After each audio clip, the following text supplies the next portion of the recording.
Eh bien, le bonjour à tous, madame, messieurs. C'est la revue des grandes unes de cette semaine, la deuxième édition. Donc, je vous invite à parcourir la presse avec nous et surtout, faites un tour dans les kiosques juste après l'émission. Vous serez au parfum de l'actualité. La nouvelle expression parle du Cameroun, États-Unis. De quoi avait peur Yaoundé? C'est le grand titre du journal. D'ailleurs, le régime jubile que l'affaire Kanto et bien entendu la crise dite anglophone n'ont pas été évoquées alors que la venue même du diplomate a fait rougir les dignitaires ou les dirigeants camerounais. C'est ce que dit le journal en page 3. Le journal parle également du Cameroun Business Forum avec le secteur privé qui déballe notamment ses difficultés.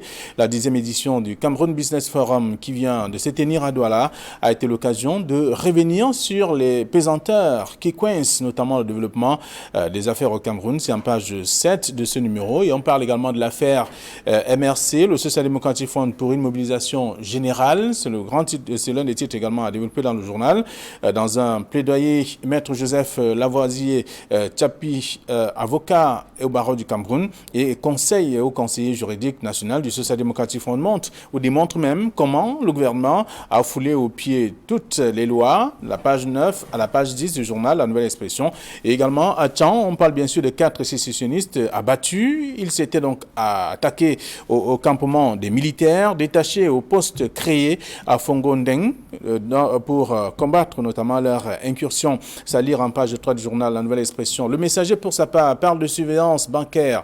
À quoi sert donc la COBAC? C'est une question. Les dessous de l'abandon même par le ministre ou le ministère des Finances de son rôle de gendarme des établissements de crédit à la Commission bancaire de l'Afrique centrale, COBAC, au moment où la régulation même marque aussi l'aveu d'impuissance des États africains à contrôler efficacement le service public. C'est ce qu'on lit en page 4 du journal Le Messager de ce matin.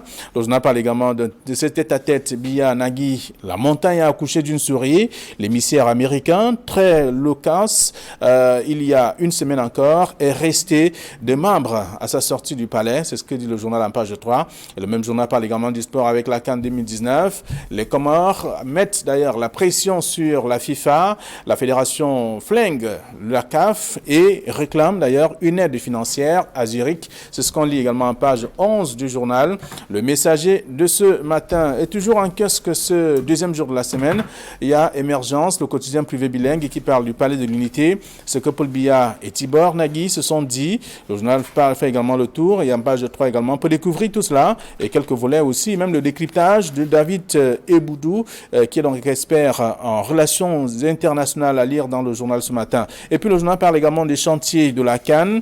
Les grévistes de Prime Potomac aujourd'hui embastillés par le gouverneur de la région du Nord. C'est ce que propose également le journal ce matin.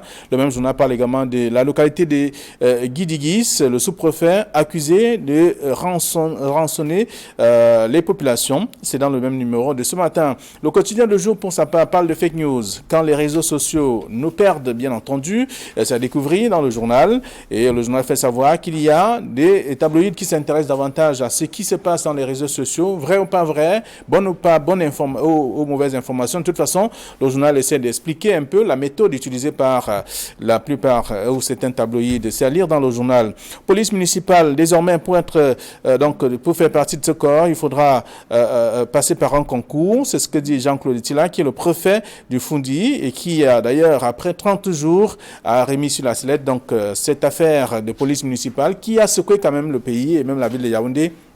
Dans des grandes villes également, il y a quelques temps seulement, on est revenu sur ce sujet également de ce matin pour expliquer qu'il faudra désormais passer par un concours pour être donc membre de ce corps de la police municipale. C'est à lire dans le journal disponible ce matin, c'est le quotidien Le Jour. Mutation parle de Tibor Nagui avec tambour et trompette. Voilà, un jeu de mots pour comprendre un peu l'ambiance qui a régné entre Paul Biya et le sous-secrétaire d'État. Donc avec également les éléments qui ont concouru à leur rencontre. Qu'est-ce qu'il est venu faire au Cameroun et qu'est-ce qu'il a pu dire à Paul Biya. Tout cela contenu dans le dossier proposé par le journal Mutation. Le Cameroun Tribune, pour sa part, parle notamment des palais de l'unité avec 2 grands amis de Paul Biya reçus par le chef de l'État. Ils sont donc venus, non seulement le sous-secrétaire d'État, il y a également le nonce apostolique au Cameroun et en Guinée équatoriale et qui ont été reçus par le chef de l'État. Dossier à lire de la page 2 à la page 5 de ce numéro. Le journal Camer Presse parle donc du sommet de la CEMAC Vont-ils s'entendre en N'Djamena? C'est une question, on verra bien. C'est un rendez-vous également qui va rassembler plusieurs chefs d'État de la sous-région, de la CEMAC notamment, qui vont étudier des questions qui taraudent en tout cas l'esprit des chefs de différents pays. Aujourd'hui en difficulté financière, comment faire pour sortir de là? Et on parle également de la libre circulation des personnes et des biens en zone CEMAC. Deux pays sont encore réticents sur cette question et il faudra donc tout au moins étudier donc ce volet. C'est à lire dans le dossier proposé par le journal Camin Presse ce matin, qui a d'autres informations également et que je vous invite à lire. Le quotidien de l'économie, pour sa part, s'intéresse au Cameroun Business Forum avec ce grand rendez-vous et même des prescriptions qui ont été données et des résolutions d'ailleurs qui permettront en tout cas aux hommes d'affaires, aux investisseurs de pouvoir se mettre ensemble et être au même niveau de compréhension et des informations. Et alors qu'il y a toujours des difficultés au niveau du Cameroun, comment faire pour améliorer tout cela? Tout au moins des résolutions ont été données et à la suite de cette grande rencontre qui s'est tenue à Douala. C'est à lire dans le journal ce matin. Le journal Diapason parle également du développement des entreprises, avis d'orage sur les affaires. C'est ce que propose également le numéro de ce jour. Voilà ce que la presse nous propose ce matin. Et comme vous le savez, sur ce plateau, tous les mardis, il est avec nous. Bonjour, Donald Brice Kamara. Bonjour Flavien, bonjour à Camille, bonjour à nos téléspectateurs. Merci de me convier comme tous les mardis sur le plateau. Merci d'être là également. Alors, Camille, bonjour. Flavien Vallonongo, bonjour. Bonjour Donald Brice, bonjour téléspectateurs d'Equinox. Et une recommandation à l'attention du grand public de faire très très attention quand vous êtes dans un taxi. Parce qu'il y a tellement d'agressions de passagers dans les taxis ces derniers temps que ça devient inquiétant. Quand vous entrez dans un taxi, faites attention. N'entrez jamais au milieu, par derrière. N'acceptez jamais que quelqu'un vienne vous serrer à l'avant. Et quand vous prenez le taxi la nuit, quand vous avez de l'argent sur vous, il est préférable de prendre un taxi en course ou en dépôt plutôt que d'entrer dans un taxi où il y a deux ou trois personnes parce que vous courez le risque d'être complètement dépouillé. Donc faites toujours très attention quand vous prenez un taxi, surtout la nuit, et surtout quand vous transportez de grandes sommes. Quand vous avez de grosses sommes, il est préférable de prendre un taxi en course. Qu'est-ce qui vous amuse? Je constate que Camille s'adresse à la classe moyenne. Combien de personnes prennent les taxis en course? Mais quand on a 100 000 francs, 100 000 francs sur soi, 50 000 ou 100 000 francs, il est préférable de prendre un taxi à 1000 francs. Beaucoup de Camerounais préfèrent se faire serrer dans les taxis à 5 ou à 6. Payer 250 parce que le niveau de vie n'est pas trop cela. Donald Brice Kamara. C'est une question de simple bon sens, Donald Brice. Donc il faut être prudent de toute façon. Merci. Alors la presse revient sur un certain nombre de sujets. Je vous invite d'ailleurs à parcourir les tabloïds. La nouvelle expression qui parle donc de Cameroun, États-Unis. De quoi avait peur Yaoundé? Yaoundé a des raisons d'avoir peur. C'est quand même le premier, la plus grande puissance du monde qui parle. Hein. Cette une de la nouvelle expression qu'on la plupart une des tabloïds ce matin, de la presse écrite ce matin sont un peu en retard parce que effectivement les heures de bouclage de la presse écrite c'est autour de 20h30, 21h par là.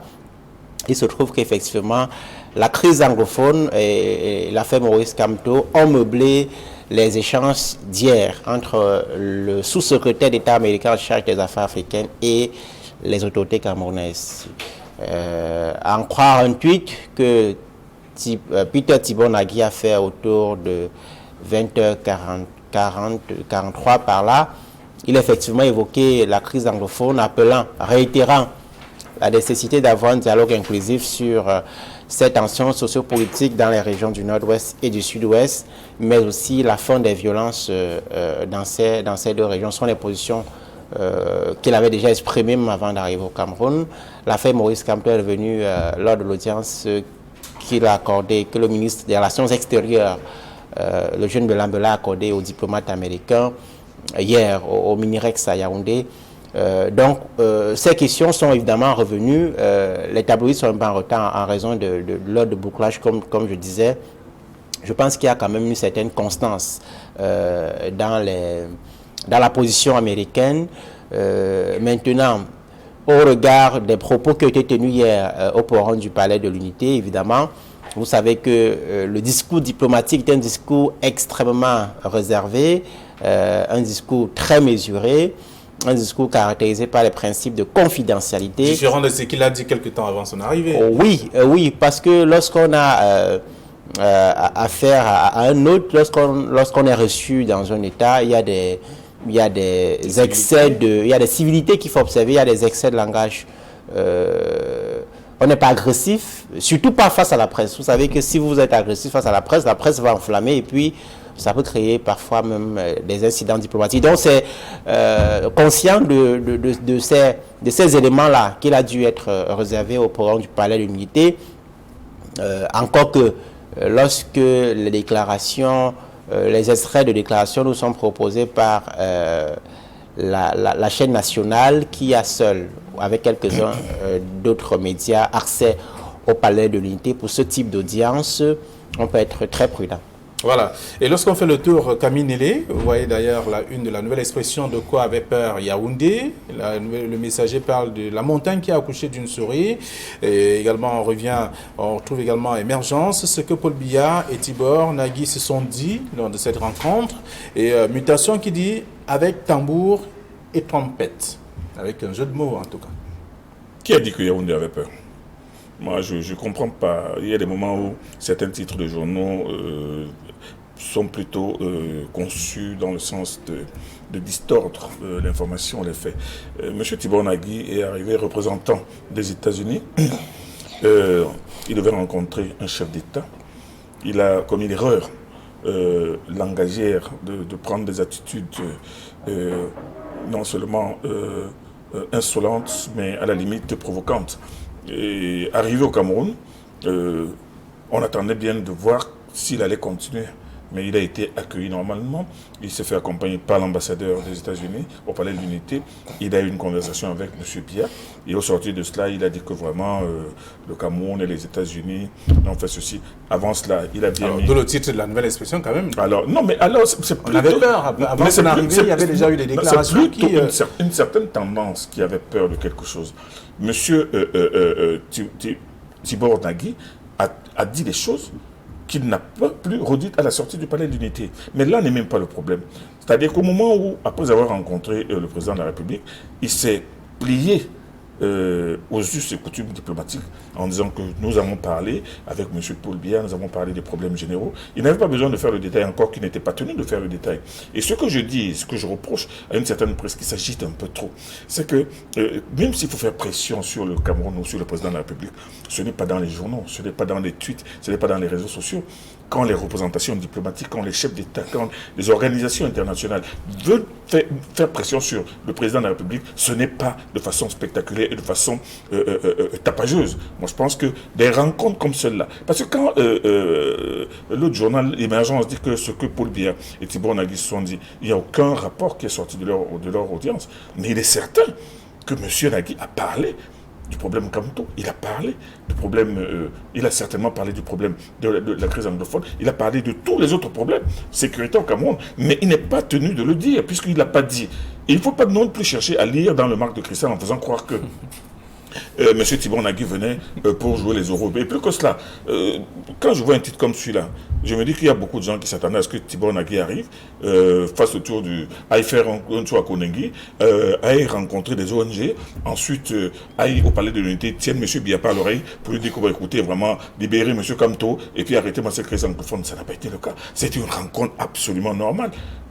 Il n'est qu'un émissaire de Donald Trump. Et moi, je pense que c'est pour ça que le messager qui a suivi tout ce tapage médiatique qui a précédé l'arrivée de M. Nagui a dit que la montagne a accouché d'une souris. C'est-à-dire que les gens qui pensaient que l'arrivée de Tibor Nagui allait accoucher d'un éléphant, non, d'une autre montagne, M. Tibor Nagui a rempli sa mission. Et sa mission était certainement de dire au président de la République ce que pense le gouvernement américain de la situation du Cameroun. Et moi, je pense que c'est tout à fait normal. Mais la manière par laquelle, avant d'arriver même au Cameroun, il est encore en France, il saisit des journaux pour dire ce que lui, il pense. Moi, je pense que non seulement c'est très peu protocolaire, mais c'était certainement mal perçu. C'est pour cela que ça a enflammé les réseaux sociaux. Et les réseaux sociaux, vous savez que le bon sens ne brille pas forcément On a cousu ça sur toutes les coutures. Et moi, je pense que ce qui s'est passé aujourd'hui, c'est tout à fait normal. Ce qui s'est dit entre M. Nagui et M. Biya va rester dans le cadre des relations entre les États-Unis. Et si maintenant, la réaction du gouvernement camerounais va dans un sens qui va dans le sens des États-Unis, personne n'a le droit de savoir que c'est parce que M. Nagui était venu là. Il n'est pas venu donner des ultimatums. Il est venu donner le message de son gouvernement. Et moi, je pense que c'est comme cela que la visite de M. Tibor Nagui doit être interprétée et pas autrement. Alors, on comprend quand même qu'il y a eu des deux problèmes qui secouent le Cameroun en ce moment, qui auraient certainement été évoqués lors de cette rencontre. Oui, moi, à écouter Camille, on a l'impression que les questions dont nous parlons, les questions politiques dont nous parlons sont les questions qui datent d'aujourd'hui. Il faut quand même rappeler que les États-Unis ont fait plusieurs rapports sur la situation dans les régions du Nord-Ouest et du Sud-Ouest. Le dernier rapport du département d'État sur la question date de moins d'une semaine, un rapport qui évoque des exactions à la fois des séparatistes et des forces de sécurité. Le département d'État parle des violations graves des droits de l'homme dans ces régions, s'appuyant notamment sur des rapports dressés par des ONG internationales comme Amnesty International ou International Crisis Group et autres.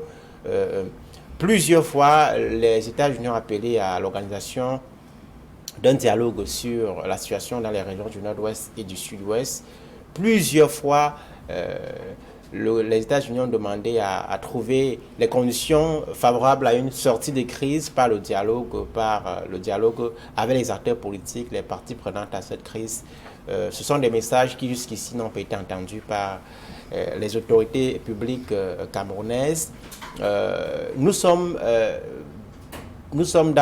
désormais à l'étape de l'exaspération diplomatique. Mutation a récemment titré la colère diplomatique.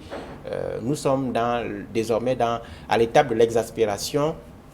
Les partenaires internationaux du Cameroun ont le sentiment que le gouvernement est de marbre et ne veut rien entendre, ne veut pas bouger. C'est pour ça que si vous écoutez le ton qui est désormais utilisé, c'est le ton de la fermeté.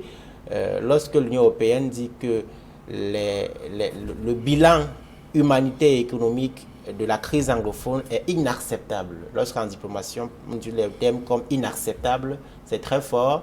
Lorsqu'un diplomate dit que nous ne passerons pas par 4 chemins pour dire aux autorités camerounaises de libérer Maurice Kamto, en diplomatie, c'est très peu récurrent. Ce type de propos est très rare. Donc, lorsqu'on atteint ce type de propos, il faut comprendre que les partenaires sont on est à fleur de peau, sont exaspérés, sont gênés par le fait que on est dans l'impasse, l'enlisement, sans qu'on nous voit des signes d'une volonté d'évoluer vers une sortie de crise. Donc je pense que c'est dans ce cadre-là qu'il faut comprendre les propos de plus en plus durs des partenaires. En attendant, Flavien Vallon, l'Union européenne qui est si dure, ne voit pas la poutre qui est dans son œil pour venir chercher la paille qui est sur l'œil du Cameroun. Parce que l'Union européenne n'a encore rien dit sur le bilan économique et social qui secoue la France actuellement, avec le saccage de la rue des Champs-Élysées, l'incendie du Fouquet, la vandalisation des banques en plein Paris, jusqu'à ce que hier le ministre de l'Intérieur a été obligé de relever le préfet de Paris et d'interdire même les manifestations. L'Union européenne ne trouve rien à dire avec tout ce qui se passe avec les gilets jaunes, mais il traverse l'océan Atlantique pour venir au monde dire que c'est l'exaspération. Non, il ne faut pas exagérer. Non, je pense que bon, moi je suis toujours gêné par cette façon de... J'entends ce type de réaction sur la toile. Il s'agit des relations internationales, Flavien. Et c'est une question de rapport de force. On parle de l'Union européenne, avec ce qui se passe en Europe. Oui, je rappelle, je parle justement de ça. Je rappelle que, toujours qu'en relations internationales, ce sont les États forts qui donnent des instructions aux États faibles. C'est ainsi que ça se passe. Ce n'est pas... Alors, comme vous dites, c'est une invention. Ils peuvent oublier ce qui se passe chez eux et s'intéresser à ce qui se passe au Cameroun. Parce que nous sommes un État faible. Bien sûr. Ah bon? Parce que nous dépendons encore économiquement, politiquement, du point de vue des aides qui nous sont accordées de ces États. Et on ne peut pas ne pas l'admettre. D'accord. Alors, vous avez évoqué, après avoir fait le tour, en tout cas, de quelques tabloïds, sur la rencontre entre les États-Unis et le Cameroun, je veux dire, le sous-secrétaire d'État américain qui a rencontré le chef de l'État. La plupart des tabloïds sont revenus sur ces mesures et ce qui a été dit, certainement. Alors, on parle de la montagne qui a accouché d'une souris, c'est le Messager. La Nouvelle Expression parle de quoi avait peur Yaoundé. Et on parle donc de ce que Paul Biya et Tibor Nagui se sont dit, c'est Émergence qui le dit. Et le quotidien Le Jour dit qu'au niveau des réseaux sociaux, ça ne va pas très bien, mais la presse se saisit très souvent de ce qui est dit n'importe quoi, n'importe comment, et de différentes manières au niveau des réseaux sociaux pour davantage duper le grand public. C'est le titre qui m'a plu. Les réseaux sociaux qui nous perdent, c'est ça? Oui. Les réseaux sociaux qui nous perdent. Depuis très très longtemps, il y en a qui ont eu le temps de constater des faits pernicieux et pervers et même complètement inadaptés des réseaux sociaux sur les populations camerounaises, africaines et même à travers le monde. Mais ce qui se passe au Cameroun aujourd'hui est tout simplement dégueulasse pour ne pas donner un autre qualificatif. Dans les réseaux sociaux, quand vous entrez dans les réseaux sociaux, vous trouvez n'importe quoi. Il y a des gens qui s'assoient devant leur téléphone ou bien devant leur ordinateur pour balancer toutes sortes de fausses nouvelles. Il y en a qui crient même. Il y en a qui font des montages avec des photos. C'est-à-dire que ça devient n'importe quoi. Et malheureusement, ces réseaux sociaux sont fréquentés par monsieur tout le monde qui y croit. Je ne reviendrai pas sur des exemples qui sont légion, mais que le jour d'aujourd'hui est fait ce constat, c'est parce que nous avons déjà dépassé le stade de la saturation. Sincèrement, les gens devraient comprendre que les réseaux sociaux non seulement perdent les Camerounais, mais peuvent même pousser les gens parce que les réseaux sociaux exacerbent énormément de tensions, exacerbent énormément même le problème de ce tribalisme dont on parle aujourd'hui. Les réseaux sociaux jouent un rôle réel et vraiment affirmatif dans cette affaire. Donc, que le jour ait pris ce problème par l'école, moi je pense que c'est important. Il faudrait que tout le monde comprenne que ce qui se dit dans les réseaux sociaux, il faut le prendre avec les pincettes et non y croire. Ils prennent cela pour argent comptant. Je ne donnerai pas d'exemple. Je dis que les gens vont, constatent et reviennent, comprennent eux-mêmes. Alors, Donald Brice Kamga, c'est un titre qui parle. Bon, avant de commenter le titre du jour, je voudrais faire une précision sur la crise des Gilets jaunes en France. La France est un état d'ouverture. C'est l'une des grandes démocraties du monde. Ce sont des faits, ce n'est pas moi qui le dis. Et sur la crise des Gilets jaunes, je crois que Macron a organisé ce qu'on appelle là-bas le grand débat, où il a reçu tous les maires, l'ensemble des maires de France, pour discuter B2B, dans une salle. Et la tension ne baisse toujours pas. C'est la preuve que... La tension ne baisse toujours pas. Non, il y a quand même des actions qui... C'est la préoccupation majeure en ce moment en France. C'est-à-dire que tous les débats dans les médias tournent autour de la crise des Gilets jaunes. C'est une préoccupation majeure et qui préoccupe au plus haut point le chef de l'État. Il a dû interrompre une visite en région pour revenir parce qu'il y a eu des attaques dont parlait Camille tout à l'heure au Champs-Élysées. Je vous dis que on ne peut pas comparer cette situation en France à des situations comme celle du Cameroun où on a une crise qui dure depuis près de 3 ans et les autorités restent de marbre et font comme si on était dans un pays, dans le meilleur des mondes possibles. Donc on ne peut pas, sur ce plan-là, même les partenaires étrangers ne peuvent pas avoir la même vigueur dans la réaction que celle qu'on a pour le cas du Cameroun, où on voit que les autorités sont restées droit dans leur botte. Donc, sur ce plan, on voit bien qu'il y a une volonté de décrisper la situation, ne serait-ce que sur le plan de la forme. Donc, je voulais faire cette précision pour dire que c'est ça qui le titre du quotidien Le Jour, les partenaires. Sur le titre du quotidien Le Jour, il y a beaucoup d'informations sur les réseaux sociaux, du bon et du moins bon. Et comme toute œuvre humaine, les réseaux sociaux ont leur bon et leur mauvais côté. C'est une source première d'information à laquelle les journalistes ont de plus en plus accès au Cameroun. Maintenant, le défi pour la presse notamment, c'est de s'en servir, mais avec attention, mais aussi de proposer quelque chose de différent, notamment en termes d'analyse, d'explication et de décryptage des sujets qui sont proposés sur les réseaux sociaux. Autre précision. Il y a un discours officiel qui consiste à diaboliser la toile. C'est un discours qui pour moi est totalement absurde et très gênant. Le gouvernement au Cameroun manifeste une frilosité incroyable lorsqu'on parle des réseaux sociaux. Parce que vous savez que sur les réseaux sociaux, il y a de plus en plus des lanceurs d'alerte. Lorsqu'il y a un cas d'indiscipline ou de corruption, de détournement présumé de fonds publics, les lanceurs d'alerte publient avec des documents à l'appui. Et ça ébranle la République. Ça crée l'indignation, ça généralise l'indignation des faits qu'on n'observait pas il y a 5, 10, 15 ans en arrière. Et tout ça joint le gouvernement et le discours officiel consiste à dire vraiment il ne faut pas se connecter. Non, c'est dépassé. Alors quelqu'un dit donc il faut juste faire attention à ce qui est publié sur la toile, mais la toile reste une source d'information, peut-être pas crédible jusqu'à un certain niveau, mais une source à travers laquelle on peut puiser et par la suite faire des recoupements. Donc il faut savoir, il faut avoir la jugeote en tout cas, savoir qu'est-ce qui est bon et mauvais. Je ne sais pas ce que tu demandes à un public qui lui ne veut que l'information. Vous êtes journaliste, vous savez très bien que votre mission à vous, c'est de collecter l'information, la vraie information et de la donner, de la recouper, de la donner. Ça, c'est ce que vous dit votre métier et je pense que vous le faites avec suffisamment de brio. La preuve, vous êtes encore dans le groupe Equinox. Mais ceux que vous appelez les lanceurs d'alerte, ceux qui animent les réseaux sociaux, est-ce que ce sont des journalistes? Et quand vous dites vous-même que leurs informations ne sont pas toujours crédibles, alors vous pensez que les gens qui donnent des informations qui ne sont pas toujours crédibles, il faut faire foi à ce qu'ils disent?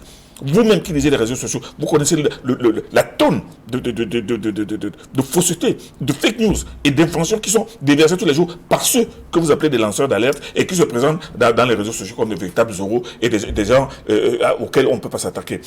Ce que vous n'ignorez certainement pas. Même les États-Unis viennent de prendre des mesures très drastiques justement pour lutter contre les fake news à travers justement Google, Facebook et autres aujourd'hui, parce qu'on comprend la dangerosité des réseaux sociaux. Mais quand vous êtes aussi indulgent et en disant que non, c'est une source d'information où l'on peut puiser des informations peut-être pas crédibles. Non, on cherche l'information crédible. On ne cherche pas des informations peut-être pas crédibles. Et moi, je pense que quand un journal aussi sérieux que le jour se penche sur ce problème, c'est parce qu'il commence vraiment à commettre des gaffes. Et des gaffes terribles. C'est à travers les réseaux sociaux qu'on cherche même à détruire des personnes.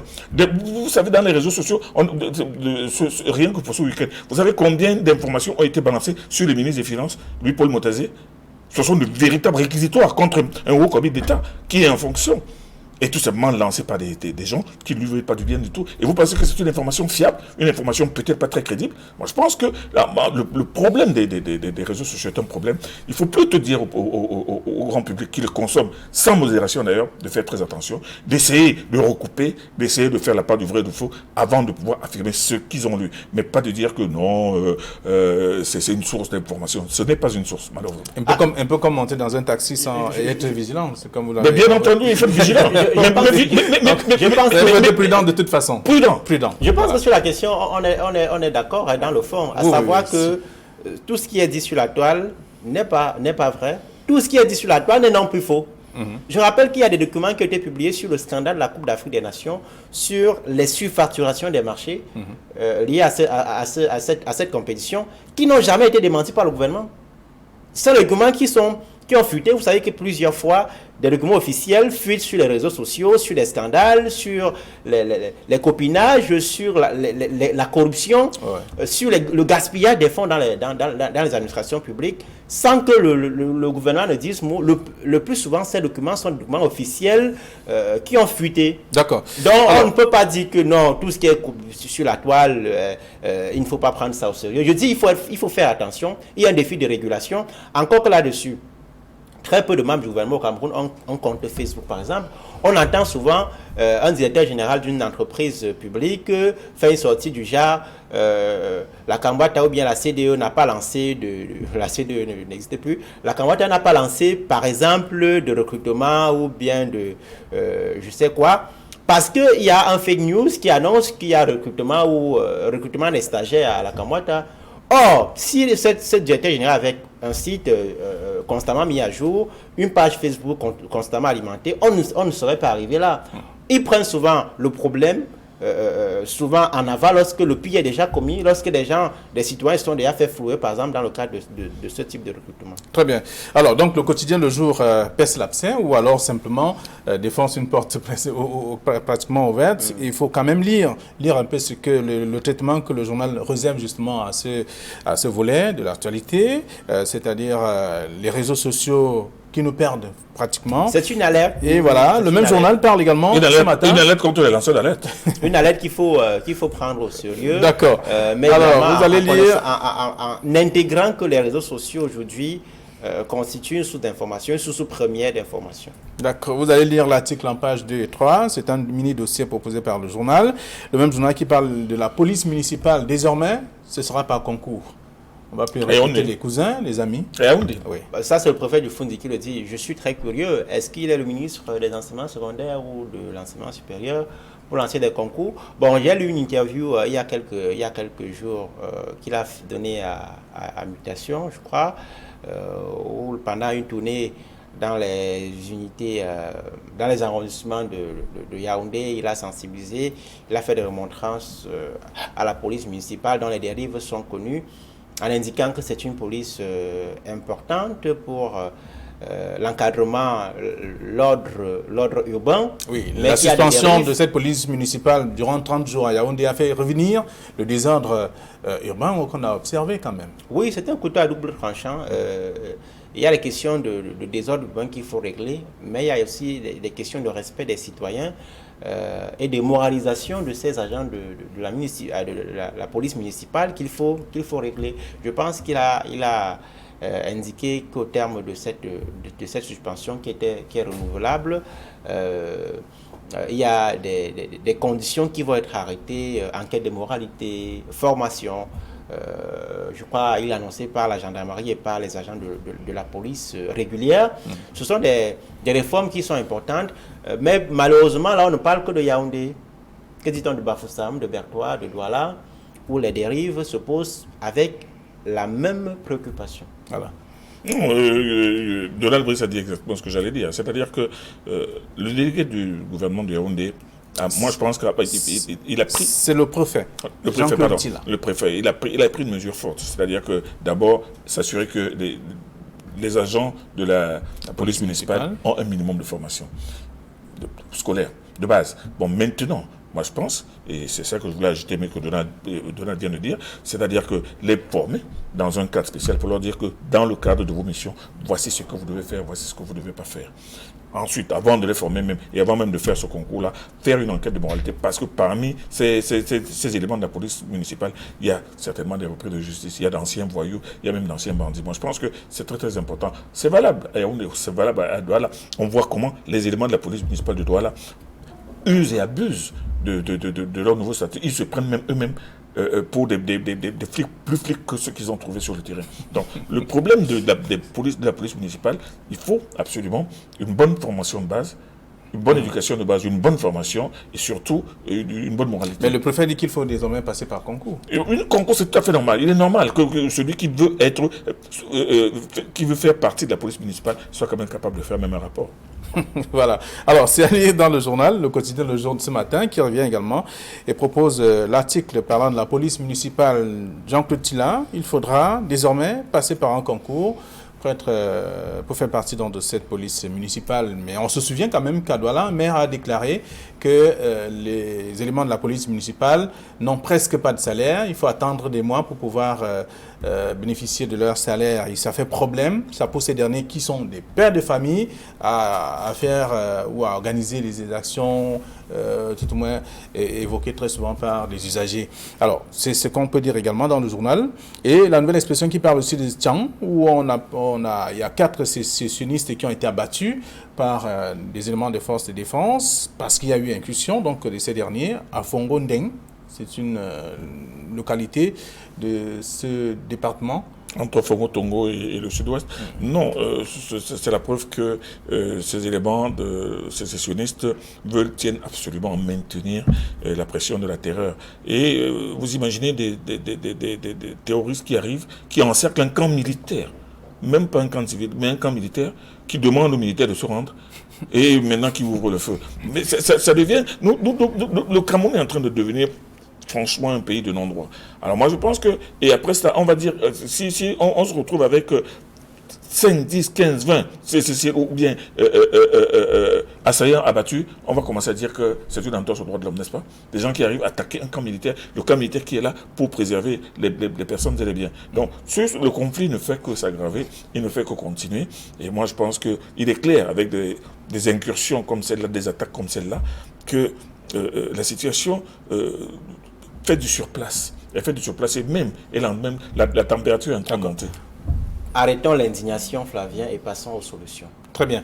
Merci à vous. Merci donc, Donald Brice Kamga. Belle conclusion, de toute façon, de ce programme. Cette autre édition, la 2e édition de la revue des grandes unes de la semaine. Demain, 9h20. Bonne journée à tous.